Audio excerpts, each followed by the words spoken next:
जन्म से कौन क्या कैसा है उस बात को भूल करके कर्म यदि कोई सुधारता है तो उसको स्वीकारना चाहिए। और रत्ने ने कहा कि यदि तुम इस बात को मानने को राजी हो, हमारे धर्म को आप मानोगे, तो हम इस धर्म भाई बहन के रिश्ते को भी स्वीकार करेंगे। और ठाकुर रंगड़ सिंह ने भरी सभा में संकल्प लिया कि आज मैं भरी सभा में संकल्प लेता हूं कि आज के बाद में मैं ना तो जीव हिंसा करूंगा और ना अपने राज्य में करने दूंगा, ना कोई नशे का सेवन करूंगा, सब बुराइयों से मुक्त होने का संकल्प लेता हूं और मैं रत्ने की पत्नी को धर्म बहन के रूप में स्वीकार करता हूं। तब रत्ने की पत्नी ने उस ठाकुर के साथ में धर्म भाई बहन का संबंध बनाया। उसके बाद में जो भी वस्तुएं थी वो वापस लौटाई गई। तो बंधुओं, जो संबंध है, रिश्ते हैं, वो कैसे होने चाहिए। आज लोग संबंध करते हैं, केवल घर देखते हैं, वर नहीं देखते। वर भी देखना है, घर भी देखना है और उसके बाद में उसका स्तर भी देखना है।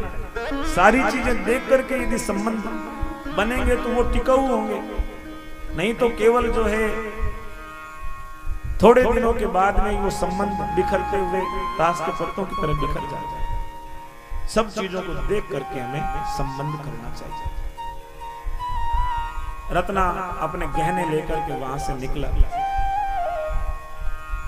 अपने घर आया, लेकिन धर्म के मार्ग पे चलने वालों के सामने पग पग पे चुनौतियां आती है, पग पग पे उनके सामने संघर्षों की घड़ी होती है, लेकिन डरना नहीं, घबराना नहीं, क्योंकि परमात्मा सब देख रहा है और वो जिसको अपनाता है परमात्मा मेहरबान होना चाहिए।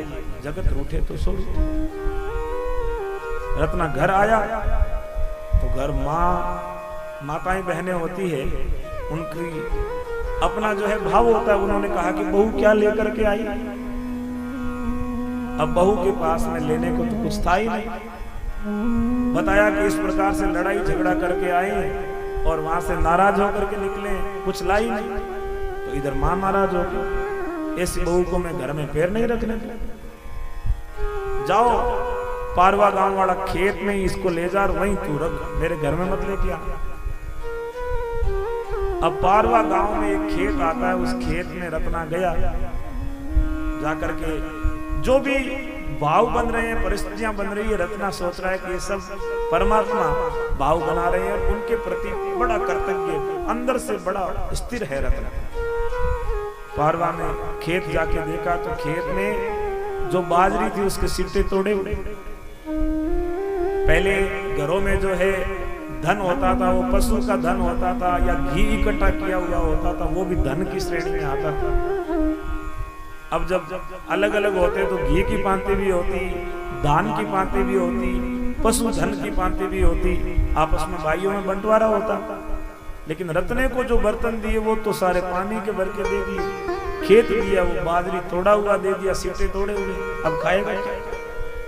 लेकिन रत्ने ने सोचा कि चलो नया दाम्पत्य जीवन शुरू करें, उससे पहले गुरु महाराज का आशीर्वाद ले आते हैं। और रत्ना समरातल दौरे के लिए प्रस्थान करता है। रत्ने के साथ में उसकी भार्या है, उसकी पत्नी, और रत्ना समरातल जाने लगा। गुरु महाराज जाम्बोजी बैठे बैठे बड़े प्रसन्न हुए, चेहरे पे उनके एक अद्भुत और अलौकिक मुस्कान आई, रोमावली हर्षित हो गई। पास में बैठे भक्तों ने पूछा कि गुरुदेव आज बड़े खुश दिख रहे हो, क्या बात है। गुरु महाराज ने अपने पास में आई हुई जो माताएं थी उनसे निवेदन किया, और देखो गुरु महाराज भक्तों के लिए कितना भाव रखते हैं। उन्होंने कहा कि मेरा एक भक्त आया है और मुकलावा लेके आया, लेकिन उसको घर वालों ने नकार दिया, ससुराल वालों ने छोड़ दिया, लेकिन उसने धर्म को नहीं छोड़ा, धर्म के लिए सबको छोड़ा है, इसलिए उसका मुकलावा हम बता देंगे। और अपनी जो शिष्याएं आई हुई थी उनसे कहा कि तुम जाओ और रत्ने को बधा करके ले। रत्ना जैसे ही धोक दौरे पहुंचा, हम जब नौका से मुकाम जाते हैं बीच में एक दोहरा आता ऊंचा सा, उसको धोक दौरा कहते। उस दौरे पर माताएं बहनें बैठी एक गीत गा रही है, रत्ना अपनी पत्नी के साथ पहुंचा, उनको गीत गाते हुए सुना तो पूछा कि भाई तुम गीत क्यों गा रही? उन्होंने कहा कि हमें तो गुरु महाराज ने भेजा है कि मेरा भक्त मुकलावा लेके आया है और उसका मुकलावा बधारना, हम तो मुकलावा बधाने आए हैं। रत्ना इतना प्रसन्न हुआ, उसकी प्रसन्नता का क्या ठिकाना होगा, जिसके लिए स्वयं भगवान जो है गीत गाने के लिए माताओं को भेज रहे हैं। और इससे बड़ी खुशी जीवन की उपलब्धि, अचीवमेंट क्या हो सकती है? गुरु महाराज ने कहा वे कमराई अनंत बधाई, वे कमराई स्वर्ग बधाई, ये कमराई खेर लाई। संसार के अंदर तो सब लोग प्रशंसा करते हैं, लेकिन जवानी उसकी धन्य है जिसकी प्रशंसा स्वयं परमात्मा करते हैं और भगवान जिसको अपनाता है। और रत्ना बहुत प्रसन्न है और रत्ना कह रहा अब तो चाहे जगत रूठे तो रूठे, परमात्मा मेहरबान होना चाहिए, परमात्मा खुश होना चाहिए। जिसके ऊपर भगवान प्रसन्न है फिर जगत रूठे तो रूठे, और सदैव ऐसा ही भाव अपने मन में होना चाहिए। और सब लेकिन भगवान और भला सब मेरे नाम पे गुरुदेव, गुरु क्या मेरे नाम सदे करना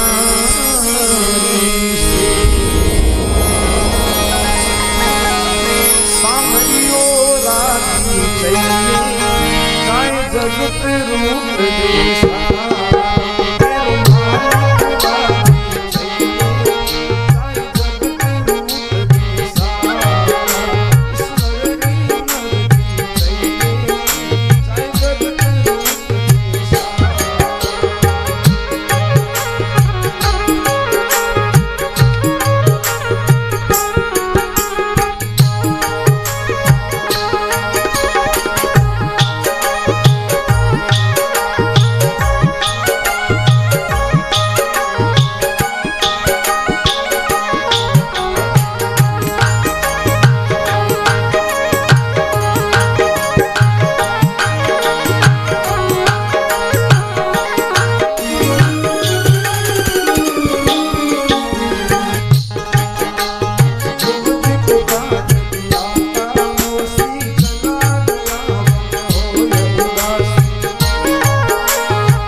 महेश्वर भगवान की, विष्णु भगवान की। रत्ना बड़े प्रसन्न भाव के साथ गुरु महाराज की शरण में आया।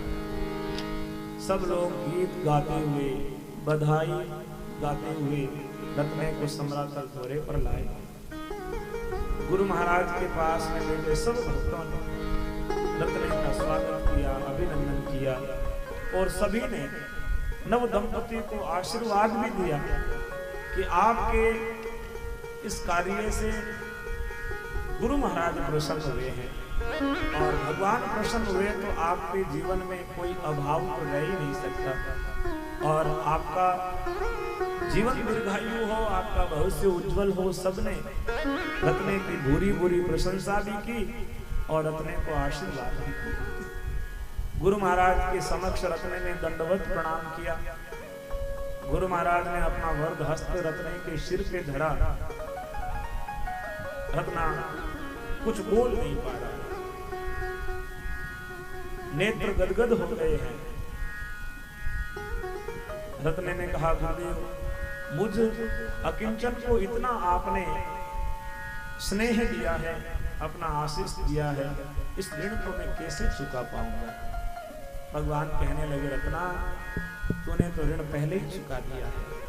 तुमने एक ऐसी नजीर और ऐसा उदाहरण दिया है कि आने वाले युवाओं के लिए तुम्हारा व्यक्तित्व, तुम्हारा ये किया हुआ कार्य सदैव मार्गदर्शन करता रहेगा, उनके लिए पथ प्रशस्त करेगा। और छोटा सा जीवन है, इस छोटे से जीवन के कोई एक दो कार्य ऐसे होते हैं जो सदैव अमर हो जाते हैं, संसार में रह जाते हैं। गुरु महाराज ने रत्ने को शब्द सुनाया और शब्द सुनाते हुए कहा,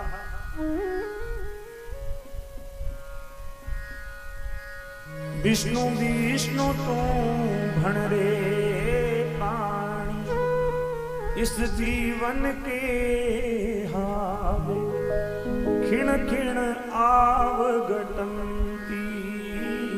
जाए, मरण दिनों दीन आवे, पालटियो गढ़ कायन चे, गाती रोल भनावे, गुरुमुख मूर्खो चढ़े न मोहन, मन मुख भार उठावे, ज्यों ज्यों लाज दुनी की लाजे, त्यों त्यों दावो दावे, भलियो वैसो भल बूद आवे, बुरियो